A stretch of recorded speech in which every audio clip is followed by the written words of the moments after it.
ইট পাথরের শহরে শীত ততটা অনুভব না করলেও আমরা গ্রামে কিন্তু এখন শীতের ছোঁয়া দেখতে পাচ্ছি, কারণ সকালবেলা কুয়াশা পড়ে। আর শীত মানে খাবার দাবার সেই ধুমধাম আয়োজন। আর শীত আসলে হাঁসের মাংস তো সেই স্বাদ, এর তুলনা হয় না। তবে হাঁসের মাংস প্রস্তুত করা যে কতটা কঠিন তা যে রান্না করে সেই বোঝে। এই তো আর্মি বাবু একটা হাঁসের গলা কেটে নিয়ে আসলো, ঠিক আছে, পরিষ্কার কিছুটা করে নিয়ে এসেছে, ড্রেসিং করানো হলো। কিন্তু তার দেখেন 99% পরিষ্কার করলেও যে 1% আছে সেগুলো পরিষ্কার করতে আমার জান বেরিয়ে যাচ্ছে। তো প্রথমে করলাম কি, সেইগুলো ভালো করে গজিগুলো পরিষ্কার করে নিলাম। এবার হলুদ বাটো মেহেন্দি বাটো কি, তবে আজকে মেহেন্দি আর বাটা হবে না, সেই হলুদ বাটা দিয়েই হাঁসটাকে ভালো করে গায়ে হলুদ দিয়ে এলাম। হাঁসটাকে তো ভালো করে গায়ে হলুদ দিতে হবে, দেওয়ার পরও কিন্তু শেষ হয়নি। এরপরে চুলা জ্বালিয়ে নিলাম, একদম হাই হিটে চুলা জ্বালিয়ে নিলাম। তারপরে সেইটাকে হালকা একটু বারবিকিউ করে নিলাম, মানে ছেঁকে নিতে হবে, একদম পুড়ে যাবে না, কিন্তু সাথে যে লেগে থাকা বাড়তি গজিগুলো এগুলো পুড়ে নিতে হবে। আর এভাবে হাঁস হলুদ দিয়ে ছেঁকে নিলে হাঁসের টেস্টটা অনেক ভালো হয়। তারপরে কিন্তু বন্ধুরা তোমাদের কিন্তু মাঝখানেরটা দেখাই না, কারণ কাটা কোটা দেখা, ধোয়া ঝামেলা অনেক, তাই আমি অফ স্কিনে সেটা সেরে নিলাম, কেটে ধুয়ে পরিষ্কার করে নিলাম। এবার করবো কি, সমস্ত মশলা দিয়ে মেখে নেব। আমরা সাধারণত মাংসে যে মশলা দিই আমি ঠিক সেম সাধারণ সেই মশলাগুলো দিয়ে থাকি। পেঁয়াজ কুচি, মরিচের গুঁড়া, হলুদের গুঁড়া, জিরার গুঁড়া। তবে বাটা মশলা হলে অনেক ভালো হয়, কিন্তু আমি বাটা মশলা দিতে পারলাম না, আমি আমার সমস্ত গুঁড়ো মশলাই দিলাম। তারপরে দিলাম রসুন বাটা, এরপরে দিব আদা বাটা। তবে আদাগুলো কিন্তু আবার সেই গুড় মনে করো না, এগুলো আদাটা ফ্রিজে রেখেছিলাম বেটে, কিন্তু নামাতে ভুলে গিয়েছি, তাই আদাটা সরাসরি নামিয়ে ভেঙে ভেঙে আমি গুড়ের মতো টুকরো টুকরো করে ভেঙে নিই, সেটা দিলাম। এরপরে দেব লবণ।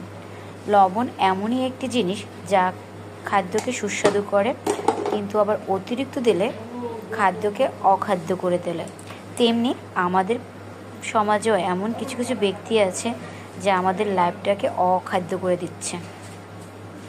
যাই হোক, এরপরে দিলাম সেই রাঁধুনি সরিষার তেল।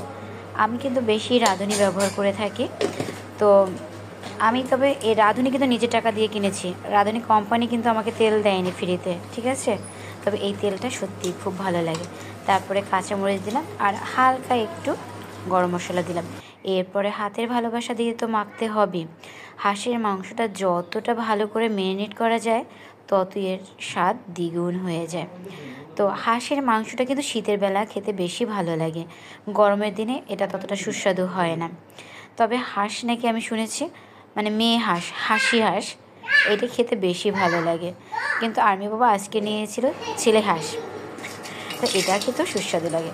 তো ম্যারিনেট করে কিছু সময় রেখে দিলাম। তারপর কড়াইতে তেল দিলাম, তেল দিয়ে ফোড়ন দিলাম দারচিনি, এলাচ, তেজপাতা। তো তেজপাতা ফোড়ন দেওয়া হওয়ার পরে এরপরে পেঁয়াজ কুচি দিলাম, খানিকটা পেঁয়াজ কুচিয়ে দিলাম। পেঁয়াজ কুচি দিয়ে ভালো করে ভেজে নিতে হবে, একদম সেই পেঁয়াজ ব্রেস্তার মতো ভেজে নিতে হবে, তাহলে এর গন্ধটা খুব সুন্দর আসবে। অনেকে আবার ব্রেস্তা ভাজতে গিয়ে যেন পেঁয়াজটা না পুড়ে যায়। এরপরে একা করে মাংস দিয়ে দিলাম। হাঁসের মাংস যতটা কষানো হয় ততটা ভালো লাগে, সুস্বাদু হয়। তাই হাঁসের মাংসটা প্রথমে হাইতে কিছুক্ষণ বেশি করে কষিয়ে নেব। এরপরে আবার হালকা একটু পানি দিয়ে আবার মিডিয়াম আছে আরও কিছুক্ষণ কষিয়ে নেব। তবে এটি ধীরে রান্না করব। আজকের হাঁসের মাংস আমি কিন্তু প্রেসার কুকারে রান্না করব না, আমি সম্পূর্ণটাই গ্যাসে রান্না করব। তাই হাঁসের মাংসটা সবথেকে ভালো লাগে লাকড়ি চুলায় রান্না করলে, আর লাকড়ি চুলায় তো সুন্দর মিডিয়াম আঁচে রান্না করা যায় অনেক সময় ধরে। আর আমরা সেই গ্যাস বাঁচানোর জন্য তাড়াতাড়ি প্রেসার কুকারে রান্না করি, তাই না? কিন্তু ভাই, তাড়াতাড়ি খাবার দাবার কখনোই ভালো হয় না। যতটা সময় নিয়ে ভালোবেসে রান্না করবেন দেখবেন খাবারটা ততটাই সুস্বাদু হবে। এরপরে দিলাম একটু ইন্ডিয়ান স্টাইলে একটু টমেটো। পাকা টমেটো না থাকলেও যে দিতে হবে এমন কোনো কথা নেই, না থাকলে না দিলেও চলে। আজকে একটা বাসায় ছিল তাই দিয়ে দিলাম। তবে ভাই এটা পাকা টমেটো না হাইব্রিড দিয়ে পাকা টমেটো করা হয়েছে তাও জানি না, কারণ এটা সহজে নরম হয় না। যাই হোক, দেখেন কষানোর সাথে সাথে এর কিন্তু কালারটাও পরিবর্তন হয়। হাঁসের মাংস রান্না করলে কিন্তু একটু কালো কালো মানে কফি কালারটা চলে আসে, তাই না? হাঁসের মাংস কালো হলে টেস্ট হয় বেশি। তবে ভাই এটা কিন্তু পোড়া লাগানো যাবে না, যে পুড়ে কালো করবো তাহলে কিন্তু তিতা লাগবে, তাই একটু ঘন ঘন নাড়তে হবে। আমি কিন্তু এর মাঝেও দুইবার অল্প সামান্য পানি দিয়ে ভালো করে কষিয়ে নিলাম। মানে হাঁসের মাংসটা এমনভাবে কষাতে হবে যেন 80% রান্নাই হয়ে যায়। এরপরে যতটুকু আমি ঝোল রাখবো তার থেকে অল্প সামান্য একটু জল বেশি দিলাম, কারণ এটা তো নরম হতে হবে আর পুরোটাই রান্না করব আমি গ্যাসে ছিল। দেখুন কত সুন্দর কালারটা এসেছে এবং রান্নাও হয়ে এসেছে। আর মনে হচ্ছে যেন সমস্ত তেল, আসলে না, হাঁসের মাংসতে এমনিই তেল বের হয়। তারপরে আবার আমার পরিচিত এক কলকাতার দিদি, সে বলেছে সে নাকি কখনো হাঁসের মাংস খায়নি।